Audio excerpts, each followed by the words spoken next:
Welcome back to Women in Westminster with me, Eleni Barrett.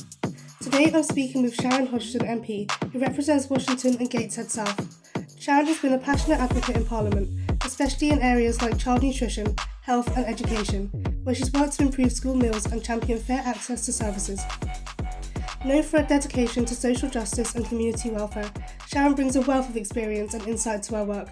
And it's a pleasure to have you with us, Sharon, and to dive into the impact of your work for communities across the UK. Firstly, you've championed child health and education. What inspired this and what changes do you hope to see most? Um, what inspired it? I suppose, it's a cliche, children are our future, but it is absolutely true. They really are. And I think one of the things that sort of drove me into politics was wanting to ensure my children had a better childhood than I had. Right. I grew up in a one-parent family on benefits, quite an impoverished childhood. There was no treats, there was no, holidays abroad or many holidays at all. Maybe just with family and stuff. So I just really felt I wanted, to ensure that the country was, a better place for children to grow up. And it felt that sort of just sitting and watching politics happen, turning the news on, shouting at the telly, just wasn't enough. I Wasn't had to get enough. actively involved. And and I never joined the party until after I had my children. And then I got active, and then, eventually worked for the party and then became an MP. So it just seemed like a natural progression then when once I was elected to sort of, carry on wanting to ensure that the country was better, not just for my children, but for all children. And so campaigning on, special educational needs and for access to better and for more children to have access to school food, and to it just seemed the obvious thing, and also, poverty alleviation, trying to reduce and end child poverty was just another part of that same ambition. Kind of linked onto that, what first sparked your interest in public service? Like, what was the kind of moment you were like, right, I've got to get involved in this? And did you have a role model who influenced you? Right. So sort of, so I suppose what first inspired me to get involved in public service was sort of following on from my previous answer. Growing up in the 80s, and seeing sort of Margaret Thatcher as Prime Minister and what she did to the country, and specifically the Northeast, it really felt to be on the receiving end of the Thatcherite policies that she smited the Northeast. It wasn't just enough that her policies had a bad effect on the Northeast. It almost felt like she was deliberately doing that because the number of people in the Northeast never voted for her. The rest of the country, would shift and it voted Conservative. And, in lots of ways, Mm. that's how she got in. But the Northeast stayed very true to Labour, as other areas like Liverpool did as well. And so it felt that she went out of her way, especially with taking the main employment away, like the shipyards, coal mines, steelworks. Most men who worked in those industries were all thrown onto the door. Some of them never worked again, and that had a major effect um, on the area that I grew up in, and it made me understand that politics does matter. Politics does have an effect on your life. So even way before when I had my own children, and when I said which really spurred me into wanting to make sure the country was better for them growing up, I felt the effect of politics and that politics really did matter. And so yeah, the person who inspired me in a weird way to get into politics was Margaret Thatcher, which always seems strange when I say that to people, but it's more because of the effect that she had on me growing up and on my part of the UK growing up. What accomplishment outside of politics are you most proud of? Oh, I think having a stable marriage and creating a stable home for my children. So me and my husband have been married 34 years, Oh, and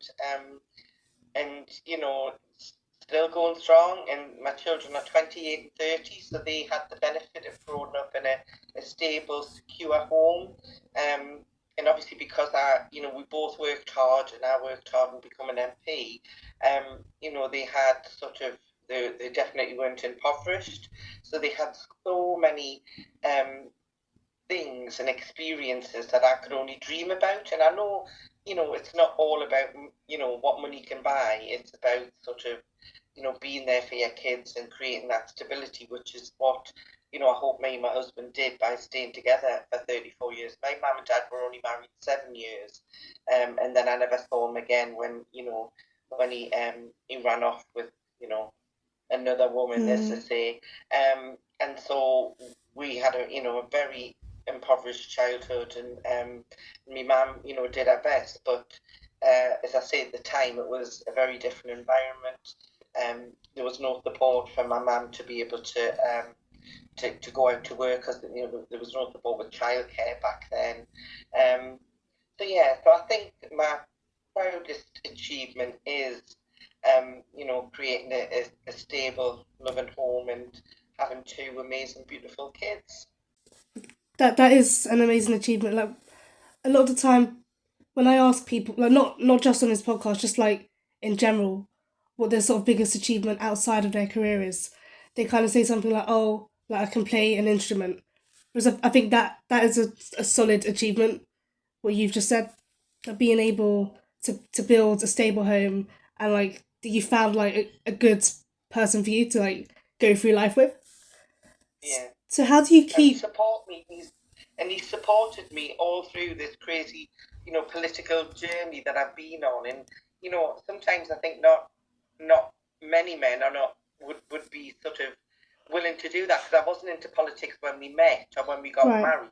It became something, after I had the kids, that I just got more and more passionate about. And there was sort of moments along the way where you was thinking, did I sign up for this? And I would point out, well, if you had went, or if your career had went in a different direction, I would have been there supporting you, supporting the children at home, 100%. So surely that's what a partnership is about. And it just so happens that I'm the one who went off, and my career in politics took off.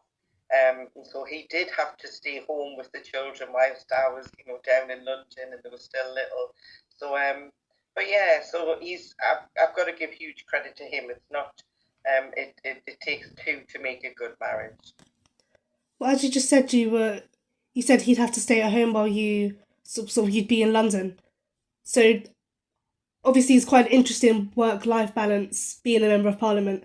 So how do you keep that work-life balance, especially with the demands of political life?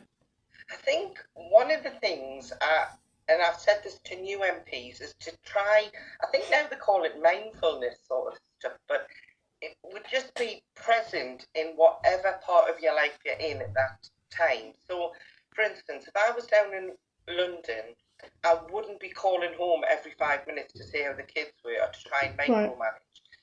When I was in London doing my MP thing in Parliament, I was 100% there.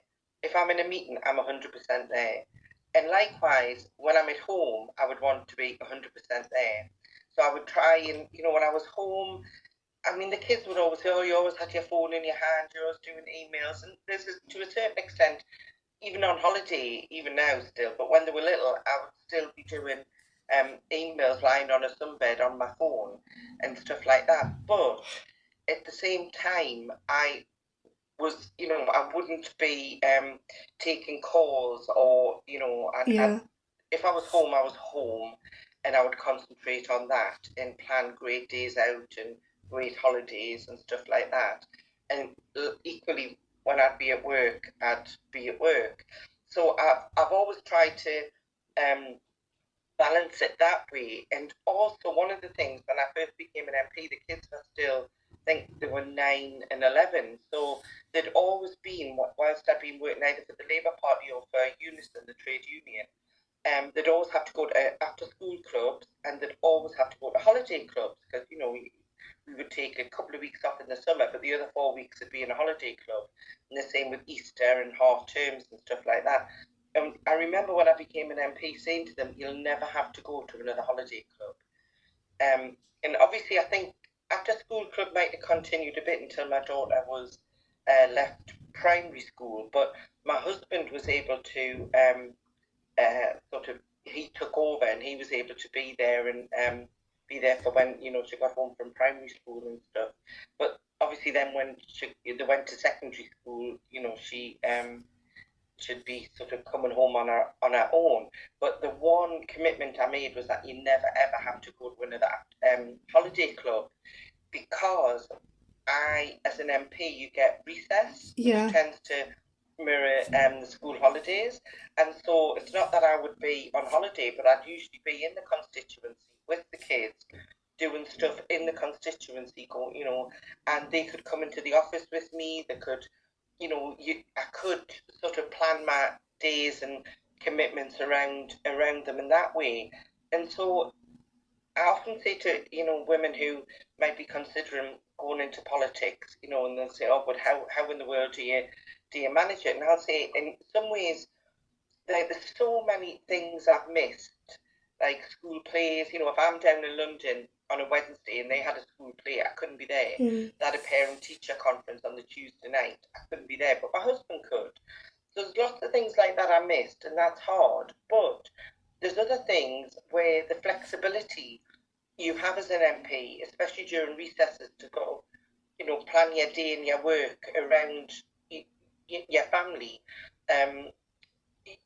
It is a lot easier than just working 9 till 5 with a regular employer with just your 4 or 5 weeks holiday that you can't be as flexible with. So yes, it's hard and it's not an easy job, and you have to make lots of sacrifices, but equally it's you are self-employed to a certain extent with regard to especially recess. I mean, when you're in Parliament and you're on the whip, you literally sometimes can't leave the estate. You literally have to be there until 10 o'clock at night, until the votes are finished. But on the other side of it, you have got the more flexibility. So that work-life balance.